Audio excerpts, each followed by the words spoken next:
Hello dear students, welcome to all at Meenakshi e tutor. Dear students, इससे पहले हमने जाना कि किस परिस्थितियों में 1813 का चार्टर एक्ट बना और वो फेल भी हो गया, और ये भी देखा कि जो विवाद था वो बढ़ता ही जा रहा था।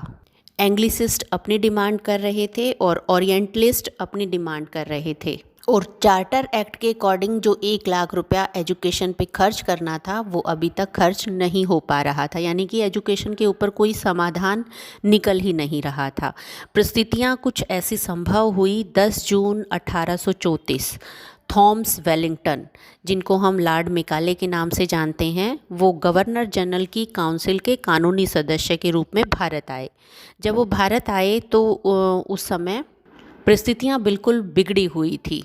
उन बिगड़ी हुई परिस्थितियों को संभालने के लिए एक लोक शिक्षा समिति बनाई गई, और उस लोक शिक्षा समिति का अध्यक्ष बनाया गया थॉमस वेलिंगटन को। जैसा हमने अभी बताया, उनको लॉर्ड मेकाले के नाम से जानते हैं।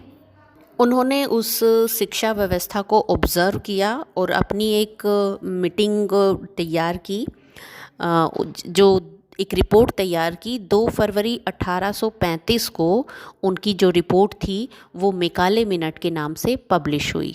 मेकाले मिनट से काफ़ी हद तक जो कन्फ्लिक्ट चला आ रहा था प्राच्यवादी और पाश्चात्यवादियों में, वो काफ़ी हद तक रिजॉल्व हो गया, क्योंकि उन्होंने एक तरफ़ा फ़ैसला किया था। और वो फ़ैसला क्या था, या उनकी मेकाले मिनट की जो रिपोर्ट थी वो क्या कहती थी, तो सबसे फर्स्ट पॉइंट जो उन्होंने समर्थन किया, अंग्रेजी शिक्षा जो है वो मीडियम ऑफ इंस्ट्रक्शन होगी। और इसके पक्ष में उन्होंने क्या लॉजिक दिए, इसके पक्ष में उन्होंने कहा कि ये एक मॉडर्न लैंग्वेज है और जो रूरल क्लास है वो इस लैंग्वेज को यूज़ करती है।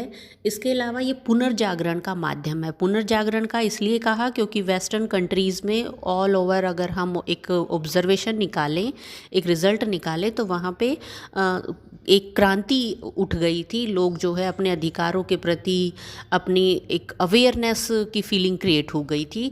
तो वेस्टर्न कल्चर क्योंकि इंग्लिश लिटरेचर से रिलेटेड था, तो उन्होंने कहा कि इसके माध्यम से पुनर्जागरण संभव है। और इन्होंने कहा कि कुछ ये एक ह्यूमन साइकोलॉजी होती है कि हम कुछ नई चीज़ों को सीखने के लिए हमेशा उत्सुक रहते हैं, तो इंडियंस जो हैं इस लैंग्वेज को बखूबी स्वीकार भी कर लेंगे। तो ये उन्होंने अपने कुछ आर्ग्यूमेंट्स दिए कि हम मीडियम ऑफ इंस्ट्रक्शन क्यों करना चाहते हैं इंग्लिश को। इसके अलावा इन्होंने कहा कि यूरोपियन लिटरेचर को पढ़ाया जाना कंपलसरी होगा, और उसके लिए इन्होंने क्या लॉजिक दिया, इन्होंने कहा कि जो इंडियन लिटरेचर है उसकी कोई वैल्यू नहीं है, वो नथिंग है। और इसके संदर्भ में उनकी एक लाइन बड़ी फेमस हुई, जिसकी अगर हम चर्चा करें, तो उन्होंने कहा कि पूरा यूरोपियन लिटरेचर इतना विशाल है, इतना समृद्ध है कि उसके आगे भारतीय लिटरेचर तो पुस्तकालय के एक सेल्फ के बराबर है। तो भारतीय जो लिटरेचर है उसकी टोटली उन्होंने इग्नोर किया और उसकी आलोचना की। तीसरा इन्होंने कहा कि जितने भी रीजनल इंस्टीट्यूशन हैं उनको कन्वर्ट किया जाएगा इंग्लिश मीडियम स्कूल्स में, और जो इंग्लिश मीडियम स्कूल्स हैं उन्हीं को ग्रांट मिलेगी। इनका अगला सजेशन था downward filtration theory of education. इनका कहना था कि हमें हर आम लोगों को पढ़ाने की आवश्यकता नहीं है, उससे हमारा रिसोर्सेज भी ज़्यादा हो गए यूज़।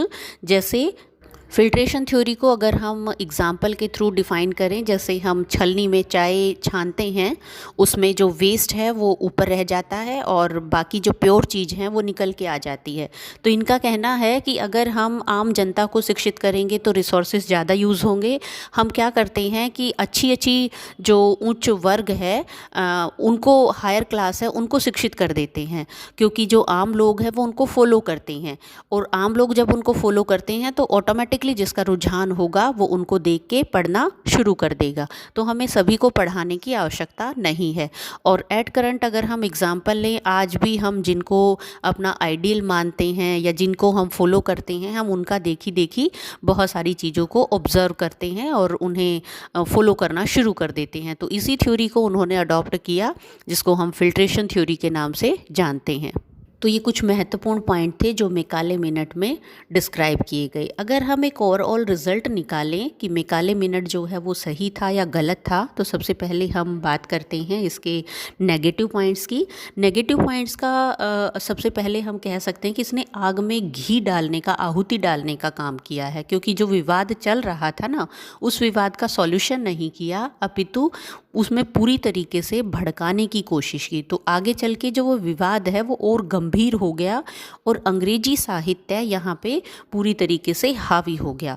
एक तरह से हम कह सकते हैं कि जो क्षेत्रीय भाषाएं थी, स्वदेशी शिक्षा व्यवस्था थी, जो स्वदेशी साहित्य था, वो देसी साहित्य था, उनकी पूरी तरीके से इन्होंने निंदा की है, उसको पूरी तरीके से फेल कर दिया है।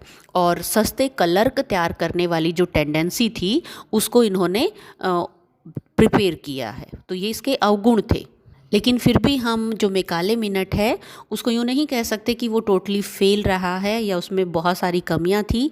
अगर हम पॉजिटिव डायरेक्शन देखें तो उसमें कुछ पॉजिटिव डायरेक्शन क्या थी कि हमें यूरोपियन साहित्य को पढ़ने का मौका मिला, एक मॉडर्न एजुकेशन सिस्टम की शुरुआत हुई, अंग्रेजी शिक्षा जो कन्फ्लिक्ट चला आ रहा था उसका काफ़ी हद तक रिजोल्यूशन हुआ, उसका काफ़ी हद तक सॉल्यूशन हुआ, और वेस्टर्न कल्चर पढ़ने की वजह से हमारे अंदर एक डेमोक्रेटिक फीलिंग क्रिएट हुई और नेशनलिज्म जैसी जो फीलिंग्स हैं वो इंडियंस लोगों में क्रिएट होना शुरू हो गई।